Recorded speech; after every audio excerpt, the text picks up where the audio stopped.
Exclusive breaking news చూస్తున్నాము.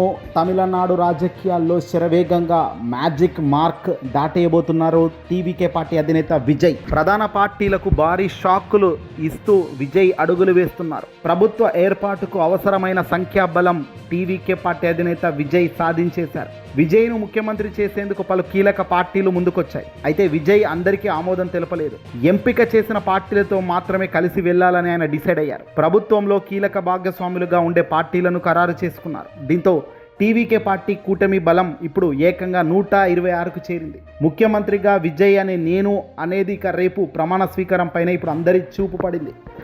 ముఖ్యమంత్రిగా విజయ్ ప్రమాణ స్వీకారానికి ముహూర్తం ఖరారైంది. 108 స్థానాల్లో సింగిల్ లార్జెస్ట్ పార్టీగా అవతరించిన టీవీకే పార్టీ ప్రభుత్వానికి ఇక గ్రీన్ సిగ్నల్ అందింది. ముందుగానే మెజార్టీ లెక్కలు ఇవ్వాలి అంటూ లోక్ భవన్ స్పష్టం చేసింది. దీంతో తనకు మద్దతిచ్చే పార్టీల నేతలతో కలిసి ఈరోజు సాయంత్రం లోపు గవర్నర్ వద్దకు టీవీకే పార్టీ అధినేత విజయ్ వెళ్తారు, భేటీ అవుతారు గవర్నర్ గారితో. ఇక రేపు మధ్యాహ్నం 12:30 విజయ్ ప్రమాణ స్వీకారం చేసేందుకు డిసైడ్ అయినట్టుగా సమాచారం అందుతోంది.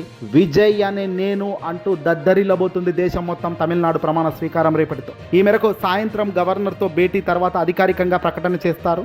విజయ్ ప్రమాణ స్వీకారం వేళ డిఎంకే, అన్నా డిఎంకేకు భారీ షాకులు తగులుతున్నాయి.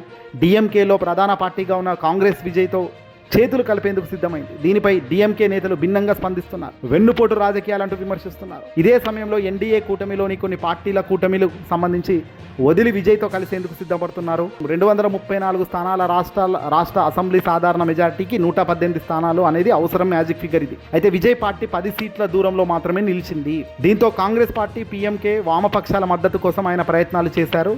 దీంతో డిఎంకే కూటమిలోని Congress 5, CPM 2, CPI 2, VCK 2, Anna DMK కూటమిలోని PMK 4తో కలిసి ప్రభుత్వం ఏర్పాటుకు విజయ్ సంసిద్ధమయ్యారు.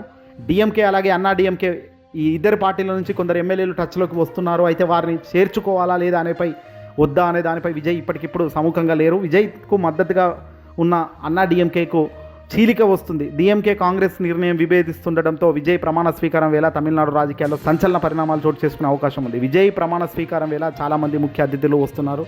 ఇక విజయ్కి అత్యంత ఇష్టమైన ఆంధ్రప్రదేశ్ మాజీ ముఖ్యమంత్రి వైఎస్ఆర్సీపీ పార్టీ అధినేతకు కూడా ఆహ్వానం అందినట్టుగా తెలుస్తుంది రేపటి ప్రమాణ స్వీకారానికి. కానీ అన్ఫార్చునేట్గా జగన్మోహన్ రెడ్డి గారు విదేశాల్లో ఉండటం వల్ల ఈ నెల 15 దాకా ఆయన విదేశ పర్యటనలో భాగంగా ఉన్నారు కాబట్టి ఆయన హాజరయ్యే పరిస్థితి లేదు.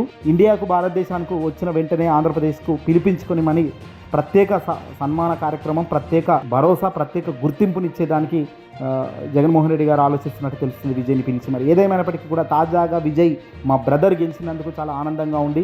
ఇలాంటి గెలుపు చాలా గొప్ప గెలుపు, ఇది దేశం చూసే గెలుపు అంటూ కూడా విజయ్ గెలుపును జగన్మోహన్ రెడ్డి గారు కొనాడిన సంగతి మనకు తెలిసిందే. ఏదేమైనప్పటికీ కూడా వావి వరుసలు లేకుండా ప్రజలకు మంచి చేయాలన్న ఆలోచన ఉన్న ఏ రాజకీయ నాయకుడికైనా ఆ భగవంతుడి ఆశీస్సులు ఉంటాయి. ప్రజలకు అల్టిమేట్గా మంచి జరగాలి. కోట్లాది మంది ప్రజలు ఎన్నుకుంటే వచ్చే నాయకత్వం ముఖ్యమంత్రి స్థానం. ఆ స్థానంలో ఉన్నప్పుడు, ఆ స్థానంలో కూర్చున్నప్పుడు, ఆ స్థానంలో ఆలోచన చేస్తున్నప్పుడు కోట్ల మందికి మేలు జరిస్తే కార్యక్రమాలకు ఎలాంటి వెనకడుగు వేయకుండా శ్రీకారం చుడితే అంతకు మించి మరొకటి లేదు. దశాబ్ద కాలాల పాటు పార్టీ మనగడ ఉంటుంది. ఎన్నేళ్ళైనా, ఎంతమంది ఎన్ని చేసినా ప్రజల దండ ఉన్నప్పుడు పార్టీలు ఏదైనా కూడా గెలుస్తూనే పోతాయి. ఈ వీడియోని అసలు ఎక్కువ షేర్ చేయండి.